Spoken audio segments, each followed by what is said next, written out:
Au nom du Père et du Fils et du Saint-Esprit. Amen. Mon Seigneur et mon Dieu, je crois fermement que tu es ici, que tu me vois, que tu m'entends. Je t'adore avec profonde révérence.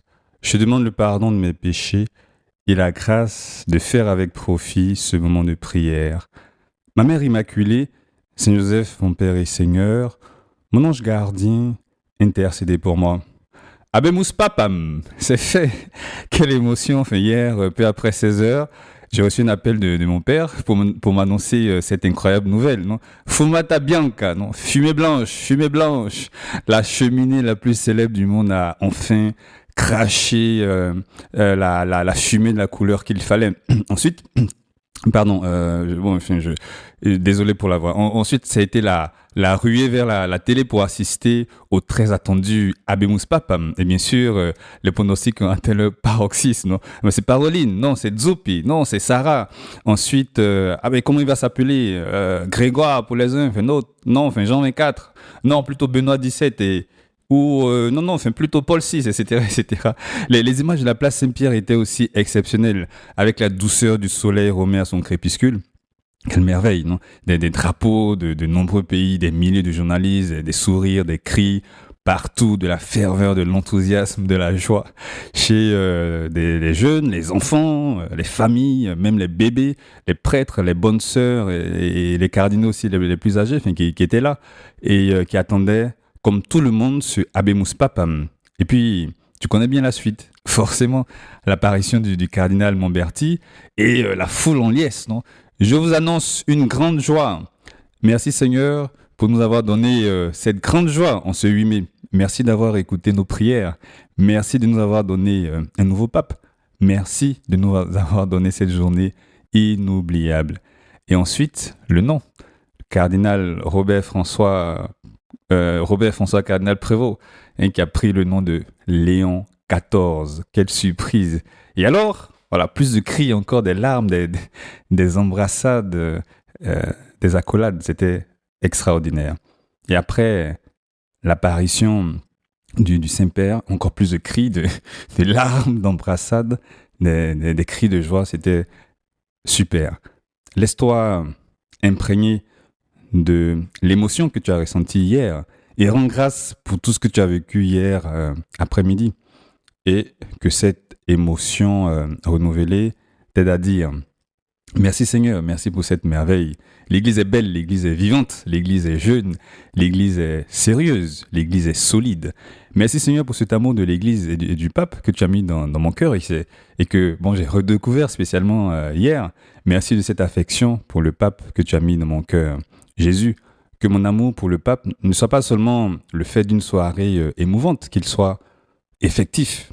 C'est le successeur de l'apôtre Pierre, celui dont tu as fait le fondement de l'Église, celui à qui tu as demandé, et tu demandes encore, de conduire tes brebis avec amour, en se donnant totalement, en allant jusqu'au sacrifice de soi-même.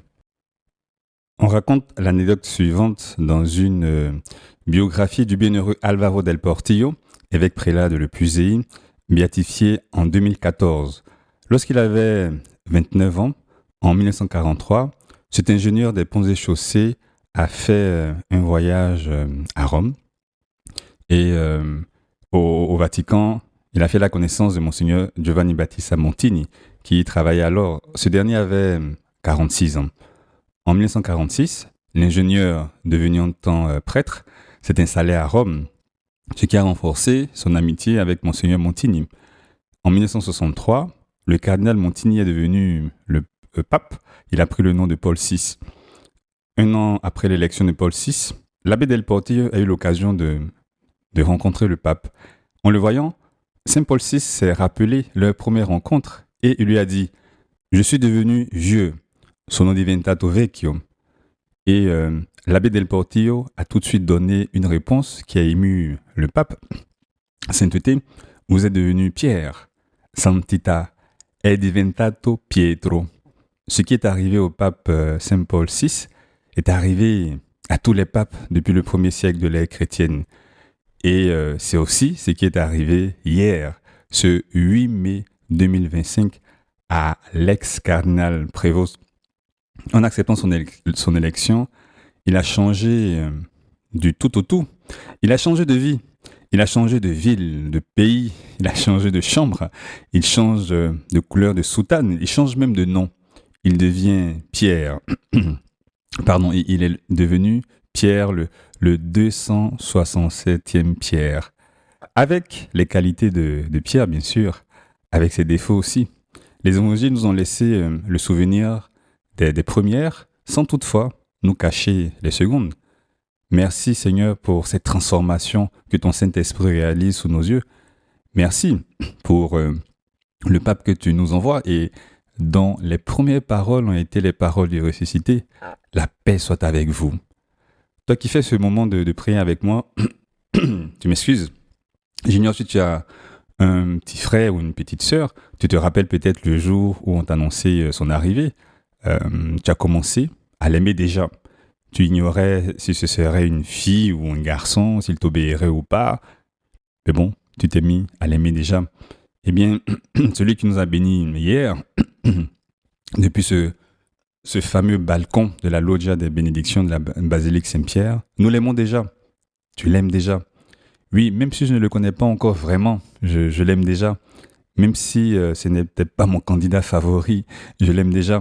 Même s'il ne vient pas du même continent que moi, je l'aime déjà.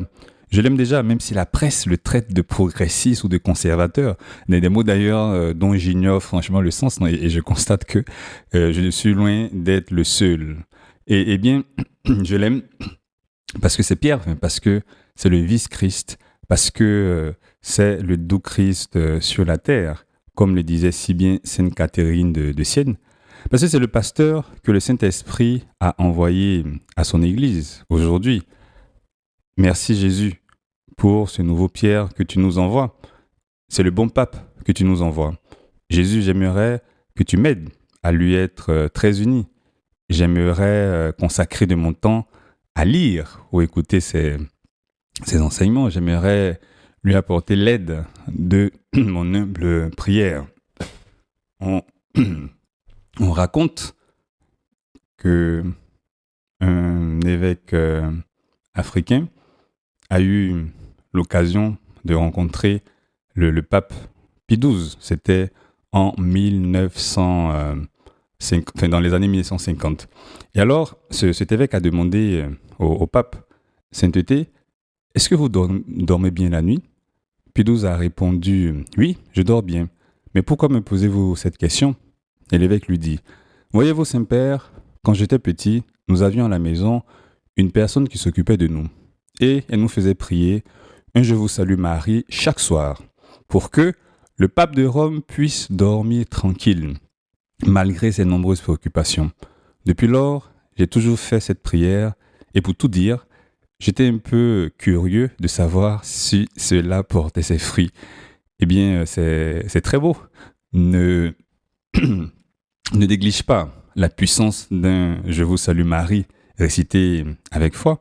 Je pense que c'est une résolution facile à tenir. Propose-toi aussi de réciter un Je vous salue Marie, au moins dans la journée, mais chaque soir, pour que le pape de Rome, le pape Léon XIV, puisse dormir tranquille malgré ses nombreuses préoccupations, pour que il soit un pasteur selon le cœur de Jésus-Christ. Un Je vous salue Marie, pour que le pape Léon XIV soit cette pierre-là sur laquelle l'Église est bâtie. Et d'ailleurs, hier, tu te rappelles, le pape Léon XIV a confié son pontificat à la Vierge Marie, à Notre-Dame de Pompéi, en récitant un Ave Maria. Et nous sommes dans ce mois de mai. Peut-être que tu peux faire plus que qu'un Je vous salue Marie, au moins une dizaine du chapelet, ou pourquoi pas réciter aussi le chapelet pour ce nouveau pape. Eh bien, vois ce que tu peux faire. L'essentiel, c'est qu'en bonne fille de l'Église, en bon fils de l'Église, tu pries pour Pierre. Saint José-Marie a écrit dans un point de forge, envers le pape, le vice-Christ sur la terre, tu dois montrer aussi le plus grand amour, la plus grande estime, la plus profonde vénération en même temps que l'obéissance la plus soumise et la plus grande affection. Nous autres catholiques, nous comprenons bien qu'après Dieu et notre Mère, la très sainte Vierge, c'est le Saint-Père qui vient en troisième lieu dans la hiérarchie de l'amour et de l'autorité. C'est vraiment très beau. D'abord Dieu, bien sûr, ensuite la Vierge Marie et enfin le pape. Prie donc pour le pape Léon XIV pour qu'il trouve le chemin bien dégagé et plus facile à parcourir. Prie, ainsi le pape pourra marcher sur le doux tapis que tes prières lui auront préparé. Sainte Marie, Mère de l'Église, Notre-Dame de Pompéi, garde le pape, prépare au pape un chemin sûr. Je te remercie, mon Dieu, des bonnes résolutions, des actes d'amour et des inspirations que tu m'as communiquées dans cette méditation. Je te demande de m'aider à les mettre en pratique. Ma Mère Immaculée, Saint Joseph, mon Père et Seigneur, mon ange gardien, intercédez pour moi. Tu excuseras la qualité de ma voix, c'est dû à l'émotion. Merci.